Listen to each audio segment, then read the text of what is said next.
এই যে কালু, দোকানটা ঠিক করে রাখবি, আমি কাল ফেরা পর্যন্ত, ঠিক আছে? আরে হ্যাঁ হ্যাঁ মদন দা, তোমার কোনো টেনশন নেই, আমি ঠিক করে রাখবো দোকানটা, ঠিক আছে? হ্যাঁ হ্যাঁ, আমি সব দেখে শুনে ঠিক করে রাখবো, ঠিক আছে? কাল তুমি যখন ফিরবে তখনই ওই বড় বাইনার মিষ্টিগুনা ধরবো, কিন্তু তার আগে ধরবো না, বুঝতে পারলে মদন দা? আমি কাল ফিরি, তারপরে ওই নিয়ে কথা হবে। আজকে থাক, এইসব নিয়ে কথাবার্তা বলা ভালো লাগছে না, ঠিক আছে? আমি আসছি রে কালু। ঠিক আছে, থাক। হ্যাঁ ঠিক আছে মদন দা, তুমি যাও। কচুপুর গ্রামের একটা বিক্রিকর মিষ্টির দোকান রতনদা। খুব একটা খারাপ চলে না মিষ্টির দোকানটা, খুবই ভালোই চলে মোটামুটি। অনেক দিন হয়ে গেছে মদনের ঠাকমার খোঁজ খবর নেয়নি। ঠাকমাটা কেমন আছে কিছুই তো বুঝতে পারছি না, একবার দেখে আসবো নাকি, এই ভেবে মদন রওনা দিল। তাই আজ চলেছে মদন ওর ঠাকুমার বাড়ি, মেলা দিন যায়নি তো, তাই যেতে ইচ্ছা করছে। আর ওর ঠাকুমার তো দাদু নাই, মারা গেছে, তাই দুটো মিষ্টি নিয়ে মদন ওর ঠাকুমার বাড়ি রওনা দিল। ট্রেন থেকে ধুবনিয়ান থেকে ধুবলিয়ায় এসে যখন পৌঁছালো ট্রেন, তখন নাই নাই করতে দুপুর গড়িয়ে বিকেল হয়ে গেছিল। খানিকটা পথ এগোতে একটা লোক দেখতে পেলাম, মেলা দিন যায়নি তো, একটু শুধিয়ে নি, লোকটাকে কমনে যেতে হবে। বলছি কি ও কাকা, শুনছো? কদমতলার মোড় যাব, কোন সাইড দিয়ে যেতে হবে তুমি কি জানো? বলছি কি তুমি কদমতলা চিনো কাকা? কোন পথ দিয়ে যেতে হবে আমাকে কি বলতে পারো? ও, তুমি কদমতলার মোড়ে যাবে? এই পথটা দিয়ে সোজা চলে যাও, একবারে কদমতলার মোড়ে গিয়ে উঠবে, বুঝতে পারলে? এই 20-30 মিনিটের মতন পথ, একটুখানি হাঁটলেই পৌঁছে যাবে, কোনো ব্যাপার নেই। একটুখানাই তো রাস্তা, আর আধ ঘন্টার পথ একটুখানি হয়? ও তো মেলা সময় লাগবে, হাঁটতে হাঁটতে পাও ব্যথা হয়ে যেতে পারে। আচ্ছা, অন্য কোনো রাস্তা নেই যাওয়ার? হ্যাঁ আছে বলতে একটা রাস্তা আছে, ওই বাঁ হাতে যেতে একটা রাস্তা আছে সরু যেতে, ওটা দিয়ে গেলে শর্টকাট হবে, 10 মিনিটের মধ্যে পৌঁছে যাবে।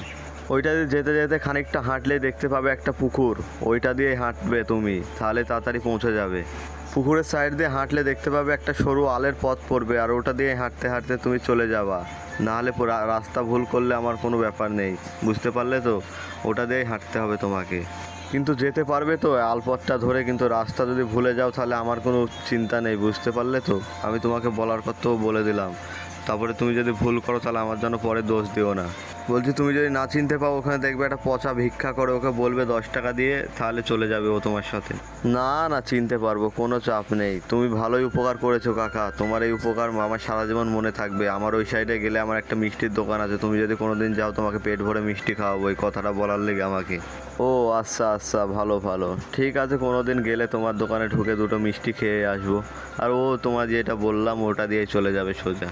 আর সন্ধ্যা হয়ে গেলে ওই পুকুরের পাড়ে কিছু একটা জিনিস থাকে, যত সব বাজে কথা এইসব বুড়ো কাকাদের কাছেই থাকে। শালা খেয়ে দিয়ে তো কোনো কাজ পায় না, মানুষজনকে ভয় পাওয়ানোর জন্য যে কী যে করে এরা, আমি তো কিছুই বুঝতে পারি না। আমার সাথে করলো ঠিক আছে, অন্য কারোর সাথে করলে এটা ওকে মার পড়তো পিঠে একটা। আরও বেশ খানিকটা যাওয়ার পরে পৌঁছালাম ওইটা রাস্তার দিকে। উফ, ওই লোকটা বললো একটুখানি পথ, এ তো শালা আমার হেঁটে হেঁটে ফুরাচ্ছে না রাস্তায়, আর কত হাঁটবো, পা তো ব্যথা হয়ে গেল, একটু বসার জায়গা পেলে ভালো হতো। এতখানি কি হাঁটা সম্ভব? আমার মতন মোটা মানুষের সারাদিন ছানার মিষ্টি খেয়ে খেয়ে মোটা হয়ে গেছি। তখনই পেছ থেকে আমি শুনতে পেলাম কোনো একটা রিক্সা চালক শোধাচ্ছে, কোথাও যাবেন নাকি বাবু? তাহলে আমাকে বলুন, আমি তোমাকে থুয়ে আসছি। হ্যাঁ, কদমতলার মোড়ে যাব। পথে একটা লোকের সাথে দেখা হলে আমি শোধাই, এই রাস্তাটা দিয়ে বলে শর্টকাট যাওয়া আসা হয়, তার লেগে আমি এটা দিয়েই আসছিলাম। আমি তো ওই লোকটা বললে এমনি দিয়ে কেউ যাতায়াত করে না। ঠিক আছে, তুমি আমার রিক্সায় উঠে এসো, তারপরে আমি তোমাকে কদমতলার মোড়ে নামিয়ে দিচ্ছি। আমি ওই রাস্তা দিয়েই যাচ্ছি, কোনো চাপ নেই, চেপে পড়ো। তুমি খুব বড় সাহায্য করলে আমাকে, আমি একটা মোটা মানুষ, মেলাক্ষণ হাঁটতে পারছিলাম না, এবার মনে হয় আমি মরে যেতাম না রিক্সাটা পালে। খুবই ভালোই হলো তোমাকে পেয়ে রিক্সাটা। তা বাবু, আসছো কোথায় থেকে? এ গায়ে তোমাকে আগে দেখেছি, আমার তো মনে পড়ছে না। তোমাকে তো মনে হচ্ছে নতুন গ্রামের লোক, আমি কোনোদিন দেখিনি। আমার গ্রামের নাম হচ্ছে ধুবুলিয়া গ্রাম, আমি ওই গ্রাম থেকেই আসছি। তাও ভাগ্যে ভালো দুপুরকার ট্রেনটা পেয়ে গেলাম, নাহলে তো এখনও পৌঁছাতাম না, ট্রেন লেট চলছিল আজকে। কিন্তু এই পুকুর পাড়ে সন্ধে গড়ালে আর কেউ আসে না, কি জানো, কেউ একটা ভয় পায়, তার লেগে এটা দিয়ে কেউ আসতে চায় না। তা কেন হয়ে এটা দিয়ে কেউ আসে না কেন? কিসের ভয় লাগে ওদের, আমাকে একটু বলবে তোমরা? গাঁয়ের লোকের বিশ্বাস এই রাস্তাটাই পুকুরের সাইডে বলে ভূত থাকে, তাই কেউ রাতে আসতে, ওখানে বলে ভূত পেত থাকে, কেউ আসতে চায় না ওটা দিয়ে, তার লেগে। ভূত পেত দূর, ওসব জিনিস হয় না, ওসব হচ্ছে মানুষকে ভয় পাওয়ানোর জন্য। ওই পুকুরে মেলা মাছ থাকে তো, তাই ওই পুকুরের লোকটা ওখানে ভয় পাওয়ানোর লেগে এইসব কথা বলেছে তোমাদেরকে। এইসব জিনিসই হয় না কোনো দিন, ভূত বলে কেউ জিনিস দেখেছে কোনো মানুষ? এসব বাজে কথা, আমি বিশ্বাস করি না। ঠিক আছে বাবু, ওইসব বাদ দাও, আমরা পৌঁছে গেছি কদমতলার মোড়ে, আর কোনো চাপ নেই। এবার নেমে পড়ো তুমি গুটি গুটি পায়ে। ওই যে সামনে আলপথ দেখতে পাচ্ছ, ওটা দিয়ে এগাইন যান, তাহলে তাড়াতাড়ি পৌঁছে যাবেন, বুঝতে পারলেন বাবু? রাত হতে চললো, আর দেরি করো না, নাহলে ভয় পেতে পারো তুমি, ঠিক আছে? তার লেগে তাড়াতাড়ি হেঁটে যাও।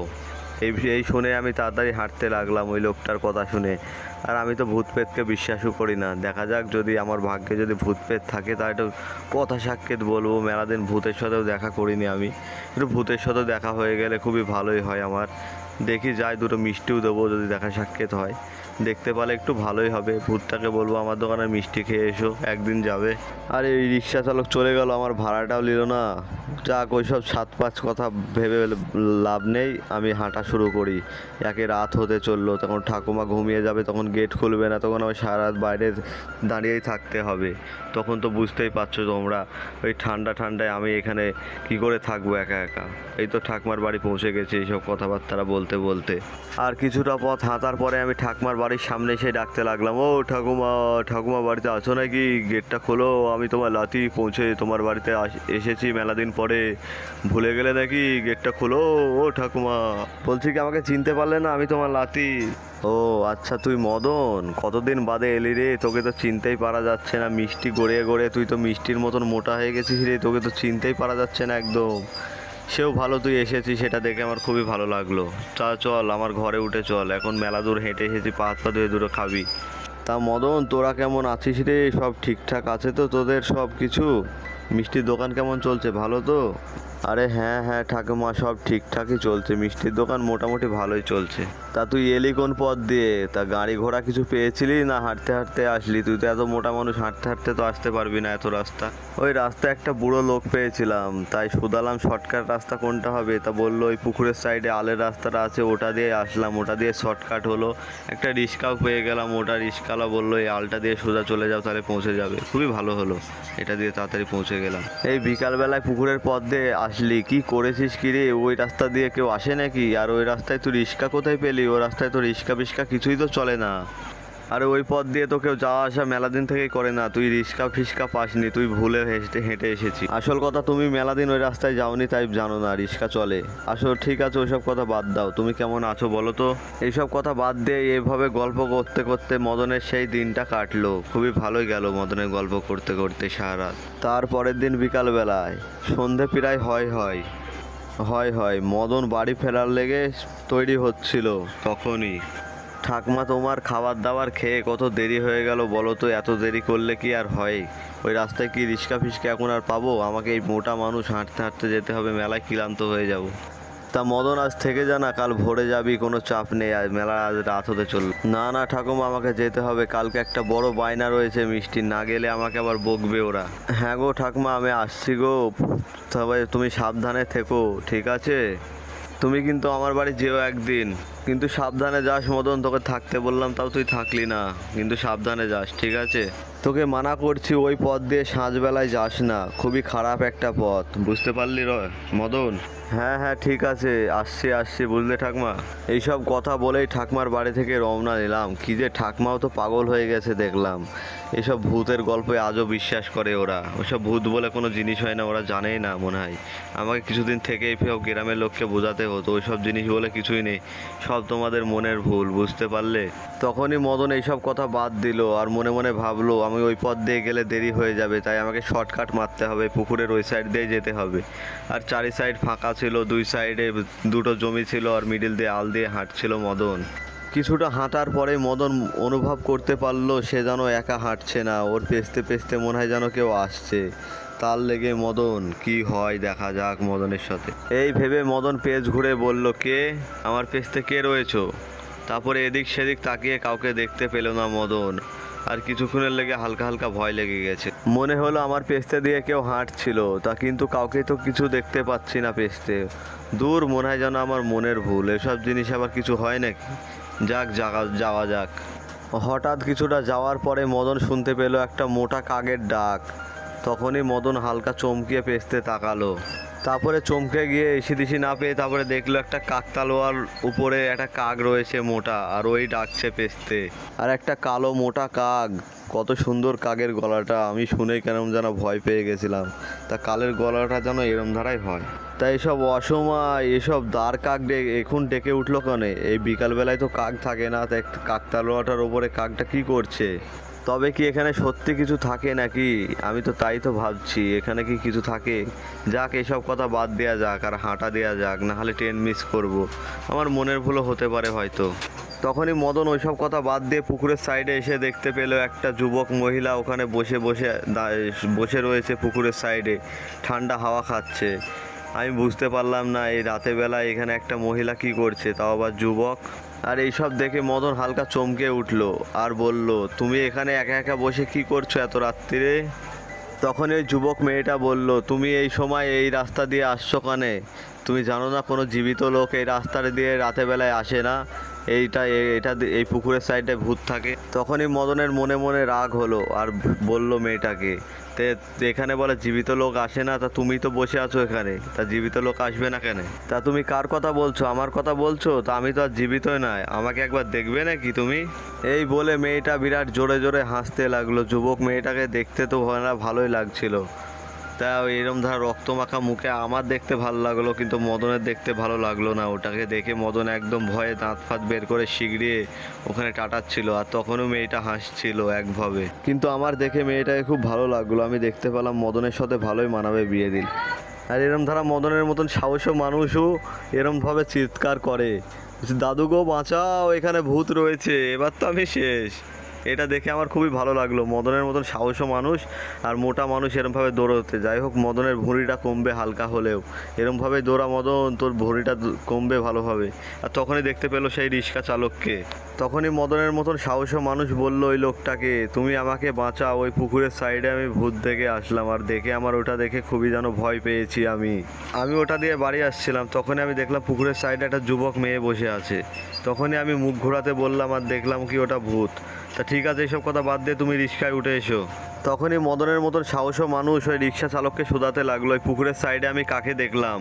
তা বলছি কি ভাই, আমি ওখানে কাকে দেখলাম, তুমি কি ওকে চিনো না নাকি? তা তোমরা যে বলছিলে এখানে সন্ধে নামের পরে কেউ যায় না, হয়তো তোমরা জানতে পারো, গ্রামের তো লোক, তা আমাকে বলো না ওই মেয়েটা কি আর কি করে বা মরেছিল?